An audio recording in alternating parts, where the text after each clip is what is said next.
So, having rebuilt our carburetor, including the nice shiny new idle screw that I'm just impressed that it was included, it's time to put it back in and give it a run.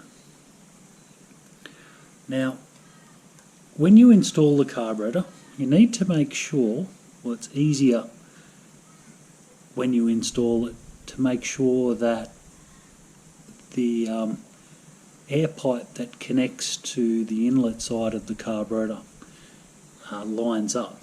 You know, the idea really is to thread the carburetor into the air pipe. Now, I'm going to be daring and I'm going to try and install this with the manifold on. It's a bit of a mixed bag because there isn't a lot of space in there. When you put the manifold on, regardless of when you install it, because you can throw the carburetor in there and then put the manifold over it, you can see that there is a notch on the carburetor there and also a notch that it lines up with on the manifold.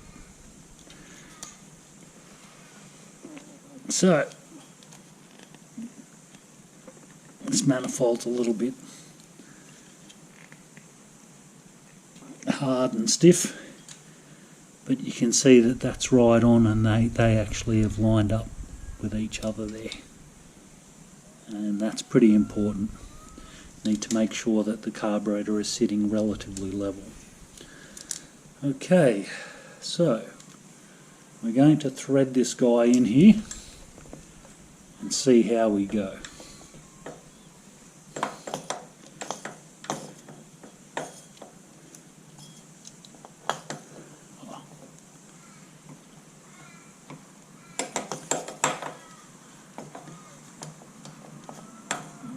Oh, are we on a win? We're on something. Here we go. Now,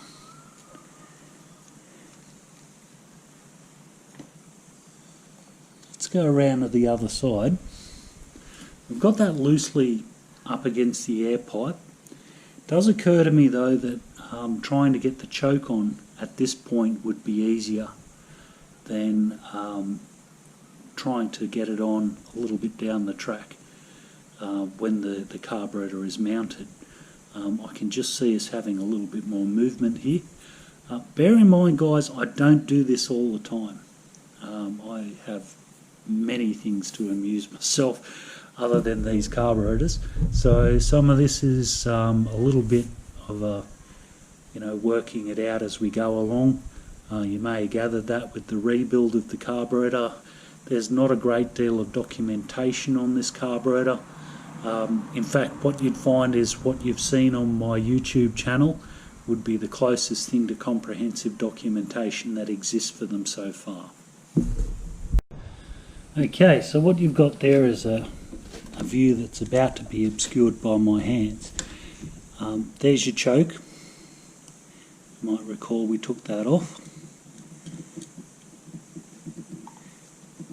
And we're going to pop that back on.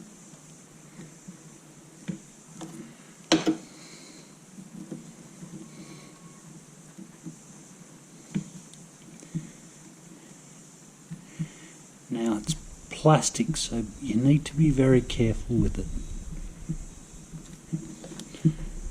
Plastic threads cross very easily.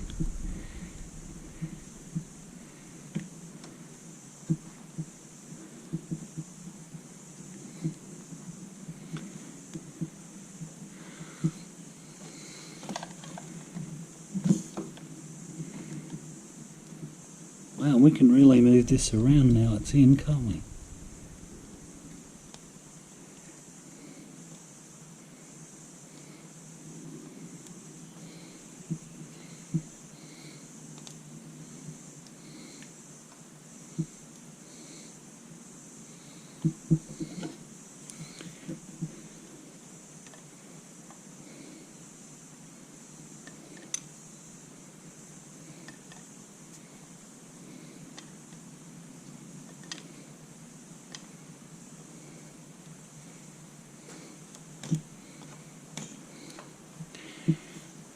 Okay.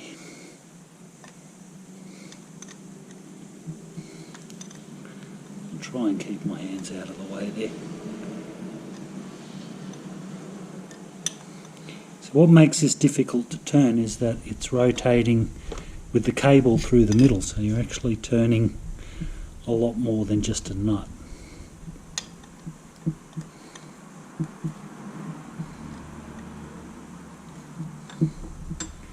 It doesn't have to be incredibly tight either, just nipped up. Okay, that was easy, wasn't it? Right, so you can see the air pipe here. And what we're going to do is just pop our carburetor back into that.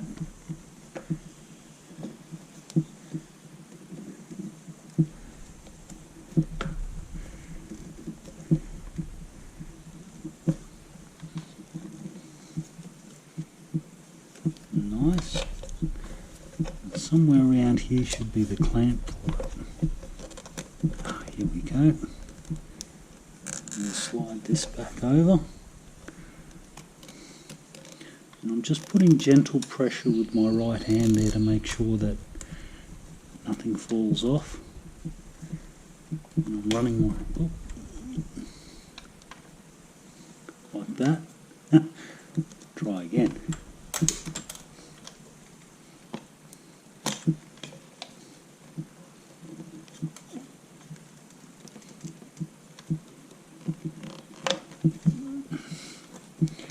Okay, so put the clamp off again.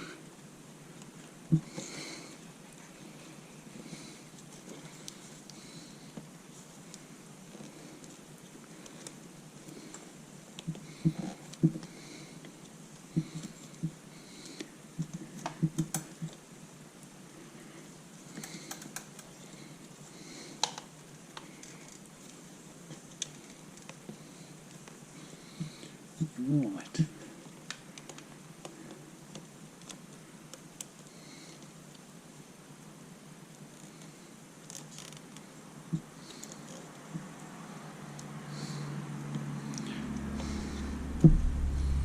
Nice. So it's able to support itself now. But we haven't done the clamp up just yet because we're going to probably need to rotate the carburetor a little bit to make the manifold line up. Now what we need to do is just look down there and make sure that the O-ring's still exactly where it should be on the inlet manifold. And then grab any of our screws and we'll put it in the one that's the most accessible, which is the bottom one. And we'll just tighten that up a little bit.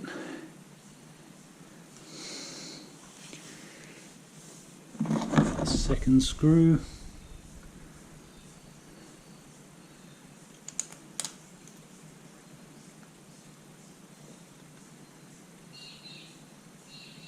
And we've got our alignment pretty much worked out here. This is good.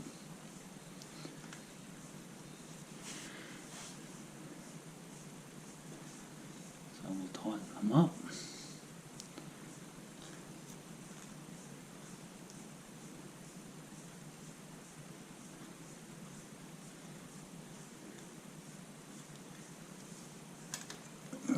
Now I've just spotted this breather pipe. Now that actually goes up there from memory. That was just kind of getting in my way, so I've moved him. Actually, does he go there?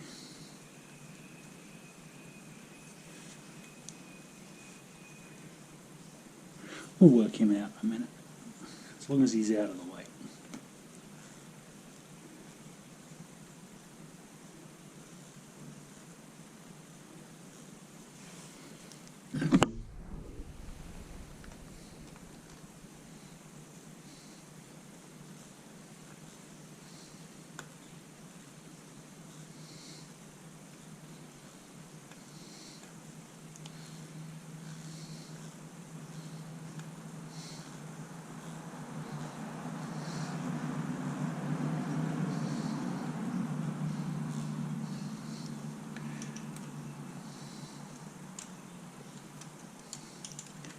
So just tighten these up until they start to become firm.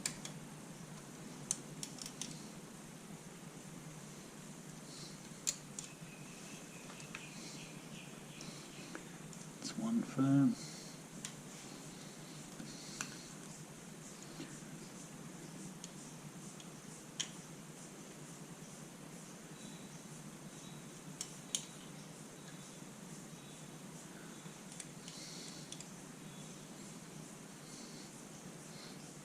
Okay, so firm, and maybe an eighth of a turn, you'll feel it get hard. Okay, that's good. Now I'm pretty sure you can see that through there. You can see a pipe sticking out from the inlet manifold. And dangling around here somewhere will be the little tube that comes up into this device here, which is called a secondary air supply from memory. And he just needs to go back on there.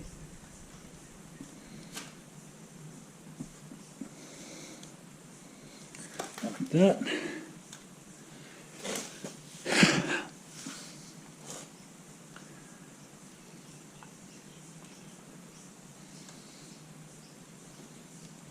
Now that tube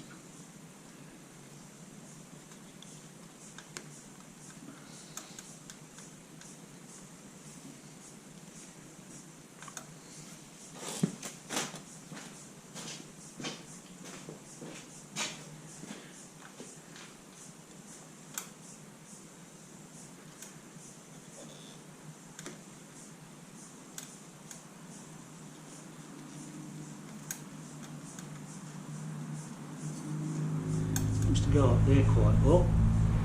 It's just a breather.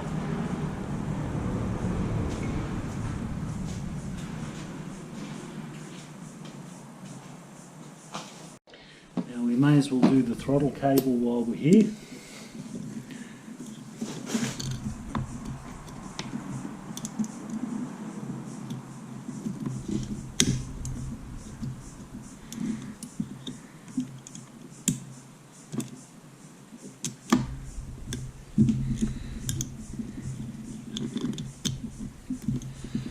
And if you remember, we actually loosened it from the top. That means that it's easy for us to get its adjustment back. So with your throttle, you just want a little bit of play.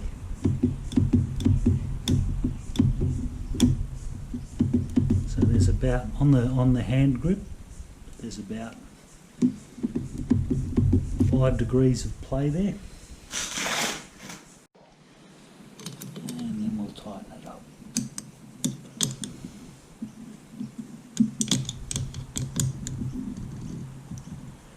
This again doesn't need to be incredibly tight, just needs to not move. There we go. We can tighten up the clamp, the Jubilee clamp that connects our air pipe to our carburetor.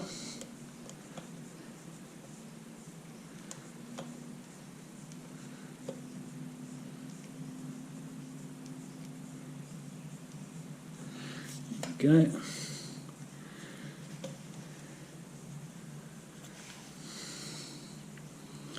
Now, you might remember our heater.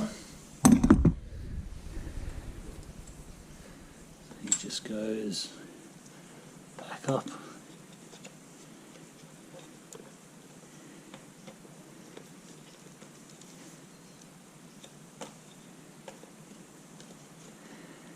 To our harness. Oops.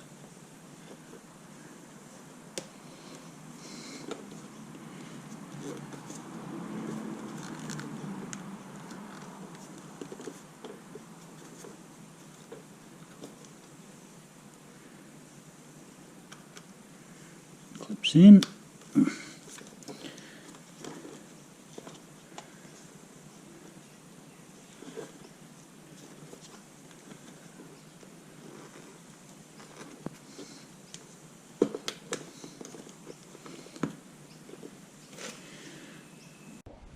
Now you guys probably remember that when we pulled it apart, I have a tube missing that you guys don't have. I've actually found it, by the way. It's on the bench, but half of the workshop is on the bench because that's just the way we operate. That tube would go up and around, so you just need to slide it back on.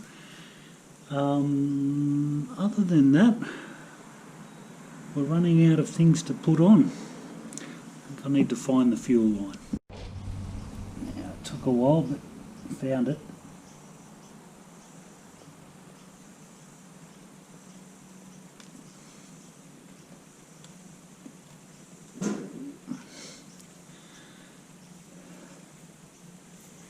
I found one that fits.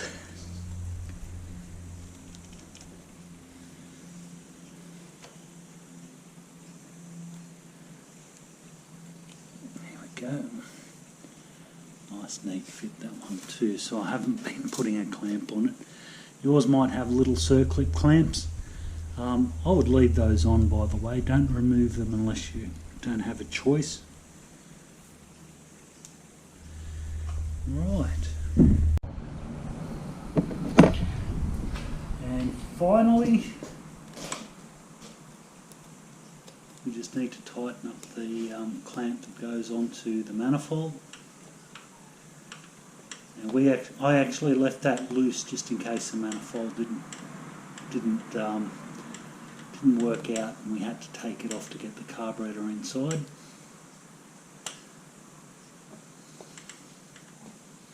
Nice. Now we'll just pop our fuel tank back on.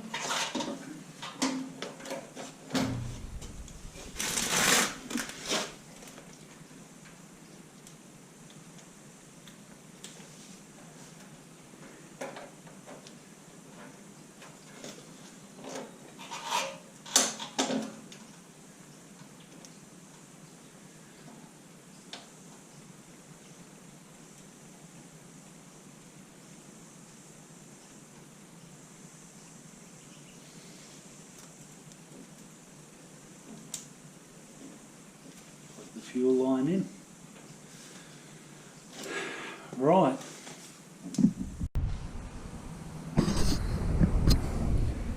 Now what we're doing now is letting the fuel bowl fill, and we're just going to let it sit there and see if it leaks, which it doesn't seem to be.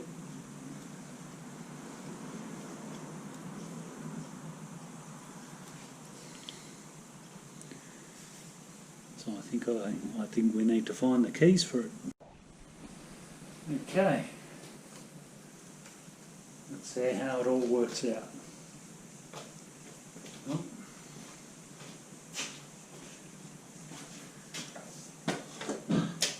It's not going to start in first gear, is it?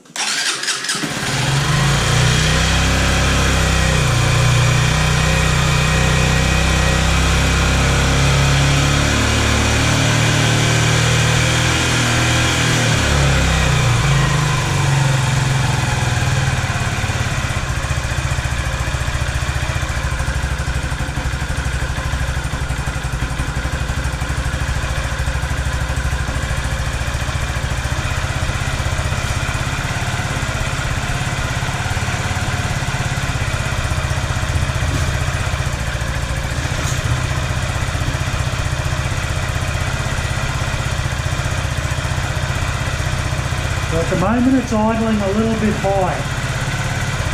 Now, I don't know about your bikes, but mine when it's cold, it idles just 100 RPM or 200 RPM slow. So we need to adjust the idle screw. But what we should do is let the engine warm up just a little bit before we do that.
pay attention because this could happen to you. What's actually happened here is that because we've guessed at the idle screw position and then put the cable back on, the idles, when the idle speed was too high and we tried to reduce it, there was not enough slack in the cable.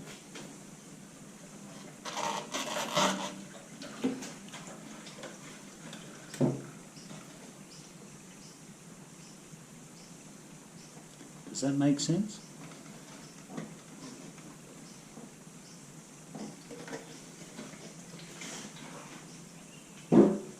So the idle speed wouldn't drop and there was no slack in our cable.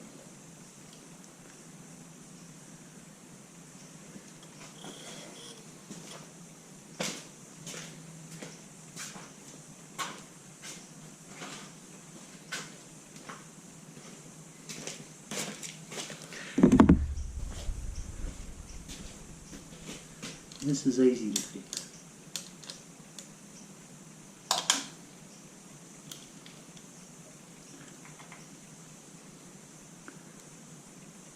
So now I've actually wound the idle screw back.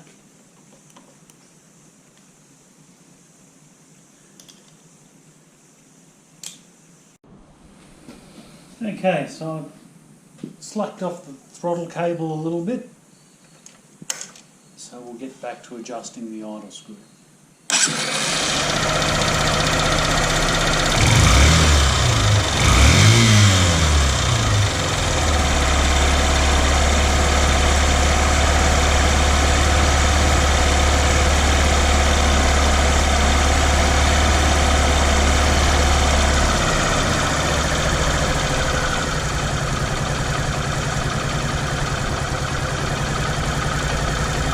So we want to drop that down to about 1400 revs.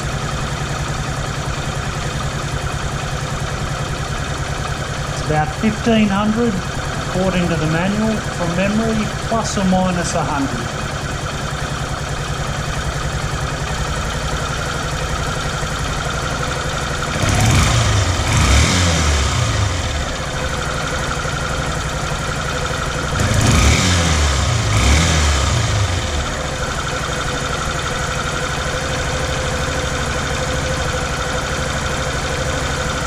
Sounds pretty good.